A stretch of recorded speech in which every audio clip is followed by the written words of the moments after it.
சிந்திக்க வைக்கும் ஜென் கதை. எவ்வளவு முயன்றும் தியானம் கூடவில்லை அந்த பெண் துறவிக்கு. ஒரு பௌர்ணமி இரவில் மூங்கில் குடையில் வைத்த கவலையில் நீர் நிரப்பிக்கொண்டு வந்து கொண்டிருந்தார். குறிப்பு: இங்கு கவலை என்பது தோலால் செய்த நீர் இறைக்கும் பாத்திரம். அப்பொழுது இற்றுப்போன மூங்கில் குடை நீரின் சுமையில் உடைந்தது. கவலை நழுவி விழுந்து நீரெல்லாம் கொட்டிப்போனது. இதை பார்த்ததும் அந்த துறவிக்கு பளிச்சென்று ஞானம் வந்தது.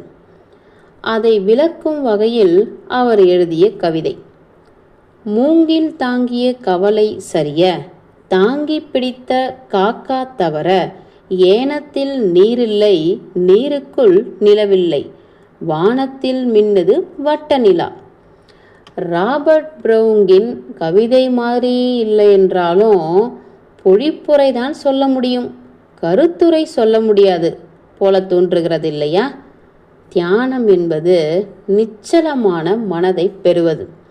மனம் பூரா எண்ணங்கள், அபிப்பிராயங்கள். அந்த எண்ணங்களும் அபிப்பிராயங்களும் உலகத்தை பற்றிய ஒரு பிம்பத்தை நமக்கு தந்திருக்கிறது. நீருக்குள் இருக்கும் நிலவு அதே போல இருந்தாலும் அது நிலவில்லையே. நீர் காலியானதும் நிலவின் பிம்பமும் காணவில்லை. தேடுகிற போது நிஜ நிலவு கண்ணில் பட்டது. அதுபோலவே எண்ணங்களையும் அபிப்பிராயங்களையும் காலி செய்தால் உலகை பற்றின பிம்பம் மறைந்து நிஜம் தெரியும்.